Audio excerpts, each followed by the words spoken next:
अस्सलामुअलैकुम दोस्तों, कैसे हैं आप। उम्मीद करता हूँ आप अच्छे होंगे। दोस्तों, मैं अपने चैनल आसान उर्दू SBL में एक बार फिर से आपका खैर मकदम करता हूँ। दोस्तों, कल मैंने एक वीडियो अपने चैनल पर डाली थी जिसका मौजू और जिसका मज़मून था शब बारात की हकीकत, इबादत या बिदअत। आज मैं उसी का दूसरा पार्ट बना रहा हूं, क्योंकि कल जब मैंने वीडियो बनाई तो बहुत सी बातें ऐसी थीं जो वीडियो के अंदर मैं बयान ना कर सका, क्योंकि वीडियो के ज़्यादा लंबा होने के अंदेशे से मैंने कम वीडियो बनाई। आज मैंने चंद बातें जो है उसी के मुताल्लिक़ लिखी हैं और उसी के मुताल्लिक़ आपसे मैं बात करूंगा। तो चलिए दोस्तों, आज की वीडियो हम शुरू करते हैं। दोस्तों, आज की वीडियो का कल की वीडियो का ये दूसरा पार्ट है। कल पहला पार्ट था, आज दूसरा पार्ट है। और दोस्तों, इससे पहले कि मैं इस दूसरे पार्ट की बातें आपके सामने बताऊं या आपके सामने बयान करूं, आपसे दरख्वास्त करूंगा, आप मेरे चैनल पर नए हैं तो चैनल आसान उर्दू SBL को सब्सक्राइब करके बेल आइकन का बटन ज़रूर प्रेस करें, वीडियो को लाइक करें और शेयर करें ताकि ज़्यादा से ज़्यादा लोग इससे मुस्तफ़ीद हो सकें। तो चलिए दोस्तों, आज की वीडियो हम शुरू करते हैं। और चंद बातें जो मैंने कल के मौजू पर बनाई हैं और लिखी हैं उनका मैं आपको बताता हूँ। तो चंद बातें हैं। सबसे नंबर 1 पर शब बारात में कब्रिस्तान जाना या कब्रिस्तानों का सजाना कैसा है।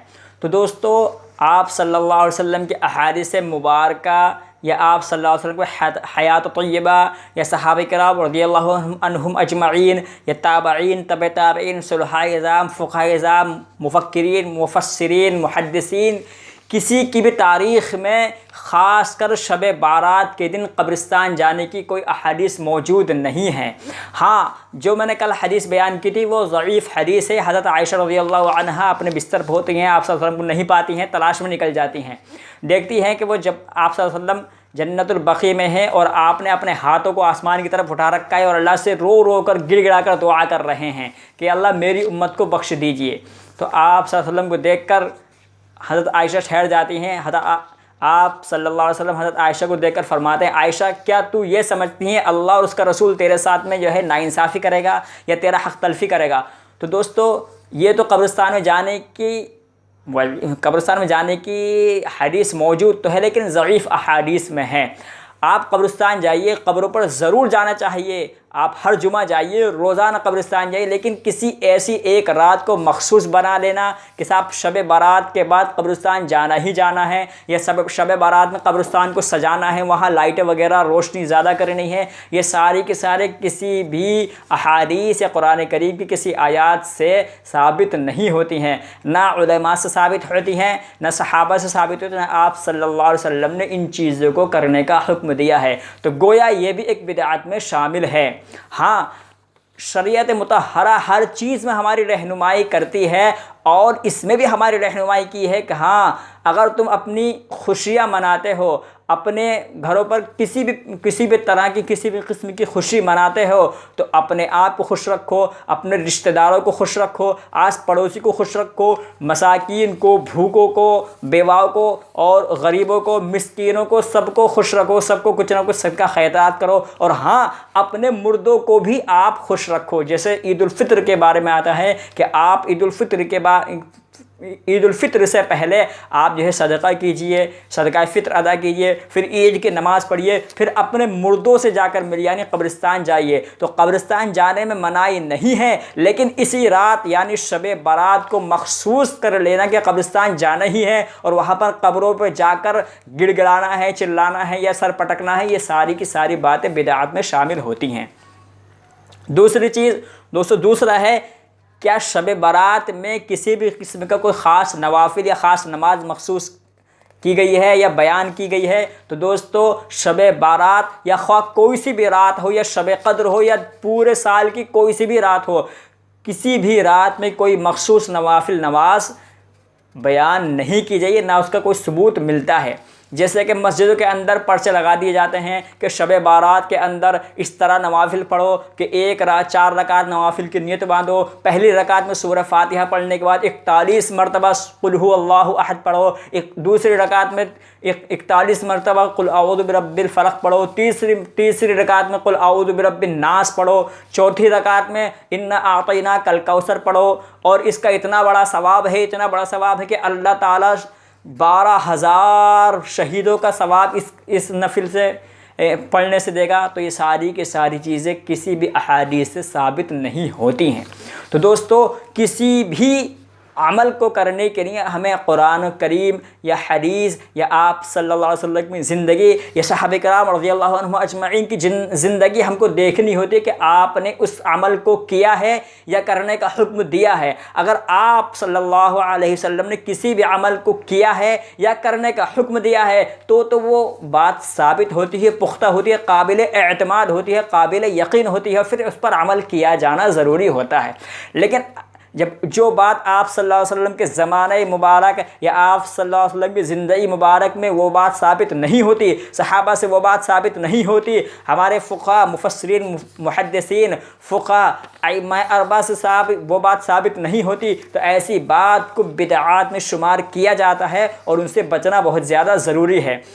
तो शब बारात में भी कोई मख़सूस नवाफिल नमाज नहीं पढ़नी चाहिए। जो नवाफिल नमाज हैं जो बिल्कुल नॉर्मल तरीके से पढ़ी जाती हैं, आप उन्हीं को पढ़िए। सलातुत तौबा पढ़ सकते हैं, सलातुत तस्बीह पढ़ सकते हैं, सलातुल हाजा पढ़ सकते हैं और दीगर नवाफिल नमाज पढ़ सकते हैं, तहज्जुद की नमाज़ पढ़ सकते हैं। तो ये तो नमाज़ें साबित हैं, वो पढ़नी चाहिए। लेकिन कोई ऐसी नमाज कि इसमें 41 मरतबा सूरह यासीन हो जाए, 41 मरतबा कुल अल्लाहु अहद हो जाए, 41 मरतबा ये हो जाए, और दूसरी एक नमाज और बताते हैं कि वो भी 4 रकात की नियत बांध कर खड़े हो जाए। दोस्तों, पहली बात तो ये कि नफिल नमाज कभी भी 4 रकात की होती ही नहीं है सिवाय सलातुल तस्बीह के। सलातुल तस्बीह के कोई भी नमाज ऐसी नहीं है जो नफिल नमाज हो और उसकी 4 रकात के लिए नियत बांधी जाए। हर नवाफिल की नमाज सिर्फ 2 रकात की नियत बांधी जाएगी और 2 ही रकात पर सलाम फेरा जाएगा। एक बात। दूसरी बात कि 4 रकात की नफिल की नियत बांधी जाए और उसमें पहली रकात में 101 मरतबा आयतल कुर्सी पढ़नी चाहिए, 101 मरतबा कुल अल्लाहु अहद पढ़ना चाहिए, 101 मरतबा इज़ा जा पढ़ना चाहिए। ये सारी बातें ना किसी अहादीस ना सहाबा से साबित हैं, तो गोया ये भी बिदअत में शामिल होंगी। तीसरी चीज़ दोस्तों, क्या शब बारात के अंदर पटाखे छोड़ना या फुलझड़ियाँ जलाना या घरों में मोमबत्तियाँ या रोशनी करना कैसा है? तो दोस्तों, आप सल्लल्लाहु अलैहि वसल्लम के ज़माने मुबारक, आपकी ज़िंदगी, सहाबा की ज़िंदगी, सुलहा फ़ुक़हा मुफ़स्सिरीन मुहद्दिसीन, किसी की भी ज़िंदगी और किसी की भी सवान हयात उठाकर देख लीजिए, पटाखों का या रोशनी करने का किसी की भी ज़िंदगी में कोई सबूत नहीं मिलता, गोया कि ये बिदअत है। चौथी चीज़, क्या शब बारात का रोज़ा रखना ज़रूरी है? तो दोस्तों, शब बारात का भी रोज़ा रखना आप सल्लल्लाहु अलैहि वसल्लम के अहादीस मुबारका में कहीं सबूत नहीं मिलता। हाँ, इतना ज़रूर है कि आप सल्लल्लाहु अलैहि वसल्लम ने इस रोज़े को पसंद फरमाया है, लेकिन इसमें भी आपने इशारतन बता दिया कि आप जो है अय्याम 20 यानी 13, 14, 15 तीनों हर महीने तीनों तारीख का रोज़ा रख सकते हैं। इसको अय्याम 20 कहा गया है, यानी 13 का रखो, 14 का रखो, 15 का रखो। तो ये तो रोज़े रखना आप सल्लल्लाहु अलैहि वसल्लम की ज़िंदगी से, आप सल्लल्लाहु अलैहि वसल्लम की सुन्नत से साबित है। लेकिन शाबान 15वें शाबान का रोज़ा रखना आपकी ज़िंदगी में आपने बहरहाल रखा है, लेकिन ना रखने का हुक्म दिया है, ना सहाबा ने इस पर अमल किया है। जिसका मन चाहे रख ले, जिसका मन चाहे ना रखे, लेकिन इसको ज़रूरी समझ लेना कि रात में 14वीं शब में इबादत करने के बाद 15वीं शाबान का रोज़ा रखना ज़रूरी है, तो ये बिदअत में शामिल है। तीसरी चीज़ दोस्तों, अय्याम 20 का जैसे 13, 14, 15 का रोज़ा आप सल्लल्लाहु अलैहि वसल्लम ने हर महीने रखा है और पीर का और जुमेरात का रोज़ा रखा है, तो ये आदमी नफिल रोज़ा है, कभी भी पूरे साल में कभी भी रख सकता है। लेकिन हाँ, इसका आप सल्लल्लाहु अलैहि वसल्लम ने ना रखने का हुक्म दिया, ना सहाबा ने रख कर दिखा। लेकिन हाँ, 2 रोज़े ऐसे हैं जो आप सल्लल्लाहु अलैहि वसल्लम ने ख़ुद भी रखे और सहाबा को रखने का उनको हुक्म भी दिया, और वह यौम आशूरा के रोज़े, यानी 9वीं या 10वीं मुहर्रम या 10वीं या 11वीं मुहर्रम, इन दोनों रोज़ों को आप सल्लल्लाहु अलैहि वसल्लम ने ख़ुद भी रखा है और सहाबा को रखने का हुक्म फरमाया है कि हज़रत मूसा अला नबीना अलैहिस्सलातु वस्सलाम को फ़िरऔन की क़ैद से छुटकारा मिला था, तो आप सल्लल्लाहु अलैहि वसल्लम ने इस खुशी में रोज़े रखे। और आपने यहाँ 1 रोज़ा नहीं बल्कि 2 रोज़ा रखे। 1 रोज़ा यहूद रखते हैं, इसलिए आप सल्लल्लाहु अलैहि वसल्लम ने 1 रोज़ा इसलिए रखा कि आप मूसा अलैहिस्सलातु वस्सलाम की सुन्नत को ज़िंदा करेंगे। मूसा अलैहिस्सलातु वस्सलाम फ़िरऔन के क़ैद से छूटे थे, एक इस खुशी में और दूसरा इस खुशी में कि यहूद की मुशाबहत ना हो जाए। इसलिए आप सल्लल्लाहु अलैहि वसल्लम ने यौम आशूरा के 2 रोज़े बयान किए हैं, ख़ुद भी रखे हैं और सहाबा और ताबईन तबा ताबईन जितने भी हमारे फ़ुक़हा अकाबिरीन असलाफ़ इकराम गुजर चुके हैं उनकी ज़िंदगी से ये साबित होता है। पाँचवीं चीज़ दोस्तों, बिदआत का खुलासा। बिदआत क्या है दोस्तों? बिदआत वो हैं जो दीन में कोई भी नई बात पैदा की जाए, ख़्वा उसको दीन समझकर किया जाए, क्योंकि शैतान ने अल्लाह ताला से ये वादा कर लिया था कि अल्लाह तूने मुझे जो है बिल्कुल बखील कर दिया, इब्लीस करार दिया, लेकिन मैं तेरे बंदों को ऐसे काम करवाऊंगा जो वो लोग दीन समझकर करेंगे, हालांकि उनसे दीन का कोई ताल्लुक़ नहीं होगा। तो यह है बिदअत, दीन में नई बातें पैदा करना। मज़हब में नई बातें बिदअत है सरासर। ये क्या सोच के फिर कोई जीने की दुआ मांगे। तो दोस्तों मज़हब में कोई भी नई बात जो आप सल्लल्लाहु अलैहि वसल्लम, कुरान करीम, आप सल्लल्लाहु अलैहि वसल्लम की अहादीस मुबारका, आप सल्लल्लाहु अलैहि वसल्लम की ज़िंदगी मुबारका, आपके सहाबा की ज़िंदगी, इजमा, क़यास, किसी भी चीज़ से कोई चीज़ साबित नहीं होती है और फिर उसको दीन समझकर किया जाए तो ये बिदअत कहलाती है। जैसे कि शब बारात में बहुत सी बिदअत और खुराफात को जोड़ लिया गया है। पटाखे छोड़ना, जैसे मैंने कल आपको बताया था, पटाखे छोड़ना, हलवा वगैरह बनाना और फिर इस हलवे को हज़रत इमाम जाफ़र की तरफ मंसूब करना, ये सारी बातें बिदअत हैं। अल्लाह से दुआ करनी चाहिए अल्लाह हमें इस सबको बचाए। दोस्तों छठी चीज़, आज एक मैंने सोशल मीडिया पर देखा कि एक पोस्ट आया, उसको पढ़कर मुझे बहुत ज़्यादा अफसोस भी हुआ और हंसी भी आई। पोस्ट क्या था? पोस्ट ये था कि शब बारात के दिन मौत का फरिश्ता हमारे घर क्यों आता है। दोस्तों ये भी कोई कहने की बात है? मौत का फरिश्ता और शब बारात के दिन हमारे घर क्यों आता है? इसका कोई सबूत नहीं है, सिर्फ मन घड़त बात है। और अगर हमारे घर आता है तो किस किस के घर आता है? कोई सबूत के साथ इसकी कोई दलील पेश करके बताए तो मैं भी मान लूँगा कि मौत का फरिश्ता हमारे घर आता है। क्या किसी ने कभी देखा? क्या किसी को पता चला कि ये मौत का फरिश्ता है? पहली बात तो अल्लाह ताला की जो नूरानी मखलूक है वो हमारी आंखों से ओझल है, किसी को पता ही नहीं चलता मौत का फरिश्ता किसके यहाँ आया, किसके यहाँ रहमत के फरिश्ते आए, किसके यहाँ बीमारी वाले फरिश्ते आए, किसके यहाँ कोई शिफा वाले फरिश्ते आए, किसी के यहाँ कौन फरिश्ता कब आता है कब जाता है, इसकी कोई दलील ना कोई पेश कर सकता है और ना हो सकती है। तो ये भी एक मन घड़त बात है कि शब बारात के दिन मौत का फरिश्ता हर घर को आता है। तो दोस्तों ये सारी चीज़ें बिदअत हैं, इनसे परहेज़ करिए। दोस्तों सातवीं चीज़ें शब बारात और मौजूदा हालात, यानी मौजूदा हालात में हम शब बारात कैसे करें। लॉकडाउन की वजह से पूरी दुनिया के अंदर लॉकडाउन चल रहा है, मसाजिदों के अंदर नमाज पर पाबंदी लगा दी गई है, कोरोना वायरस की वजह से घरों से निकलने पर पाबंदी लगा दी है। तो ऐसे माहौल में क्या करना चाहिए दोस्तों? हुकूमत जो हमसे कह रही है और हमारे डॉक्टर्स और हमारे इस्लाह करने वाले जो हमसे कह रहे हैं लॉकडाउन की वजह से कि अपने घरों में रहिए, तो बेहतर है घरों में ही रहा जाए। लेकिन घरों में रहकर जितना हो सके, मैं ये नहीं कहता ये पूरी रात इबादत करनी चाहिए, शब बारात पूरी रात जागना चाहिए। जितने आपकी वुसअत हो, आपकी सेहत पर, आपकी तबीयत पर गिरा ना गुजरे, उतना आप इबादत करिए और अपने घरों में रहकर ही इबादत करिए। दोस्तों आठवीं बात है फ़र्ज़ नमाज़ों का ज़्यादा अहतमाम करना चाहिए।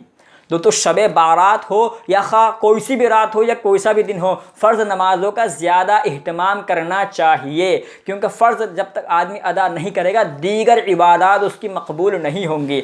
बहुत सी जगह ऐसे देखने में आता है कि मस्जिदों के अंदर जो है भीड़ भड़का हो गया, पूरी रात लोगों ने 1 बजे तक, 2 बजे तक, 1:30 बजे तक, 2:30 बजे तक, 3 बजे तक, 4 बजे तक लोग जो है इबादत में मशगूल रहते हैं। कोई तस्बीह पढ़ता है, कोई कुरान करीम की तिलावत करता है, कोई सलातुत तस्बीह पढ़ता है। लेकिन जैसे ही सुबह का वक्त आता है, सुबह सादिक का वक्त आता है, तो लोग सो जाते हैं, फ़जर की नमाज़ क़ज़ा हो जाती है। दोस्तों फ़जर की नमाज़ क़ज़ा करना गोया कि आपकी तमाम रात की इबादत पर आपने बिल्कुल पानी फेर दिया, आपकी इबादत काबिल कबूल नहीं होगी। जैसे कि हज़रत उमर रज़ियल्लाहु अन्हु के ज़माने में है कि एक सहाबी रज़ियल्लाहु अन्हु आपके पीछे नमाज़ पढ़ते थे, एक दिन फजर में नज़र नहीं आए, तो आप उमर रज़ियल्लाहु अन्हु उनके घर पहुँचे और उनकी माँ से कहा कि आज फ़लाँ आदमी नज़र नहीं आए। तो उनकी माँ कहने लगी, ए अमीरुल मोमिनीन, मेरा बेटे ने तमाम रात अल्लाह की इबादत करी, थकान की वजह से उसकी आंख लग गई, उसकी फजर कज़ा हो गई। तो हज़रत उमर रज़ियल्लाहु अन्हु ने बड़ी सख्ती से उसको डांटा कि मेरे नज़दीक और अल्लाह के नज़दीक, यानी अल्लाह के नज़दीक और फिर मेरे नज़दीक और शरीयत मुतहरा के मुताबिक मुझे ये पसंद नहीं कि आदमी सारी रात तो इबादत करे, फजर कज़ा कर दे, लिहाजा उसकी तमाम रात की इबादत बेकार हो गई। इसलिए दोस्तों हमें फ़र्द नमाज़ों का ज़्यादा लिहाज रखना चाहिए। मगरिब की नमाज़, क्योंकि शब बारात मगरिब के बाद से ही शुरू हो जाती है, और हमारे फ़ुक़हा कराम ने तो मगरिब की नमाज़ को रात की नमाज़ बयान किया, यानी अंधेरे की नमाज़, यानी सूरज डूब जाता है तो अंधेरा शुरू हो जाता है तो उसकी रात की नमाज़ बयान किया है। बाज़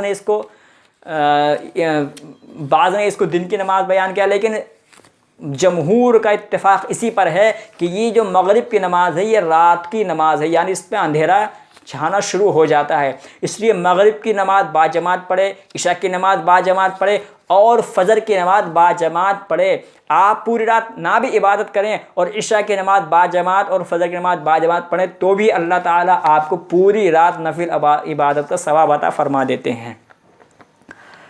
नवीं चीज़ दोस्तों, शब बारात में हलवा बनाना या देग वगैरह बनाना या सदक़े की नीयत से यह बकरा वगैरह देना, ये कैसा है दोस्तों? आप सल्लल्लाहु अलैहि वसल्लम की ज़िंदगी से ये बिल्कुल साबित नहीं है, ना आपके अहादीस मुबारका से साबित है, लिहाजा बिल्कुल खुली हुई बिदअत है। अल्लाह से दुआ करिए अल्लाह मुझे भी और आपको इस खुली हुई बिदअत से हिफाजत फरमाए।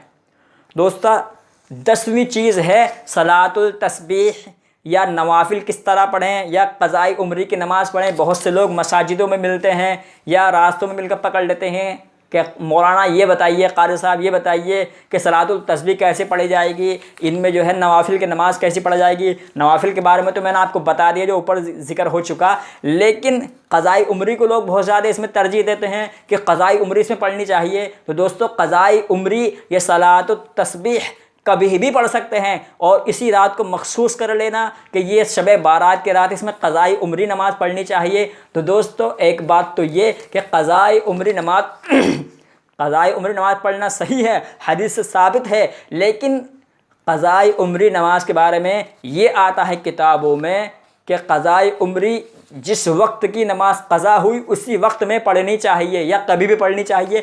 लेकिन अगर आप एक ही रात को क़ज़ाए उम्री के लिए मखसूस कर ले तो सारी ज़िंदगी आपकी क़ज़ाए उम्री अदा होगी ही नहीं। एक रात में आपकी ज़िंदगी कितनी नमाज क़ज़ा हो गई ठीक से किसी को पता नहीं होगा, मुझे भी नहीं पता, आपको भी नहीं पता। हम एक रात को शब बारात को क़ज़ाए उम्री नमाज के लिए मखसूस कर लें, फिर उसमें जो है खाना पीना भी है और सारी चीज़ें हैं, सलात तस्बीह आदि पढ़ रहा है, ज़िक्र अज़कार भी कर रहा है और क्या कहते हैं कुरान करीम की तिलावत भी कर रहा है, फिर क़ज़ाए उम्री नमाज़ पढ़ रहा है, तो क़ज़ाए उम्री इसमें नहीं पढ़नी चाहिए। क्योंकि क़ज़ा उम्री आदमी पढ़ता भी है तो कितनी नमाज क़ज़ा पढ़ लेगा, तो इसलिए लिहाजा इससे बचना चाहिए। बेहतर यह है कि जितना मैसर हो सके अल्लाह से गिड़गिड़ा कर रोकर दुआ करनी चाहिए। और दोस्तों एक बात, जैसे कि मौजूदा हालात चल रहे हैं, ऐसे में तो हर आदमी को सलातुत तौबा की नमाज ज़रूर पढ़नी चाहिए और हर नमाज में पढ़नी चाहिए।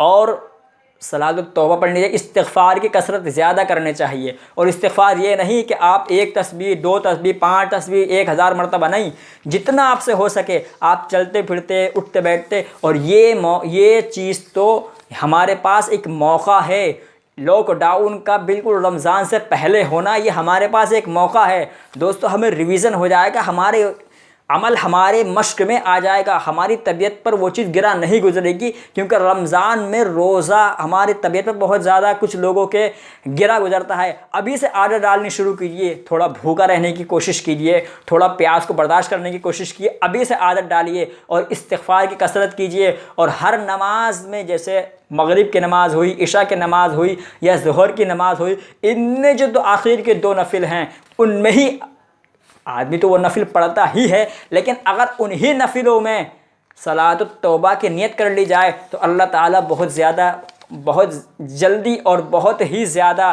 पुरसुकून माहौल फिर से पैदा फरमा देगा। तो दोस्तों ये चंद बातें थी जो कल की वीडियो में रह गई थी, मैंने आपको बता दी। आप दुआ करें अल्लाह ताला मेरी इस काविश को कबूल करे, और वीडियो अच्छी लगी हो तो वीडियो को लाइक शेयर और हमारे चैनल आसान उर्दू SBL को सब्सक्राइब ज़रूर करें ताकि ज़्यादा से ज़्यादा लोग इससे मुस्तफ़ीद हो सकें। तो दोस्तों आज के लिए फ़िलहाल इतना ही, मिलते हैं अगले किसी वीडियो में, तब तक के लिए इजाज़त चाहूँगा। अस्सलामु अलैकुम वरहमतुल्लाहि वबरकातुहू।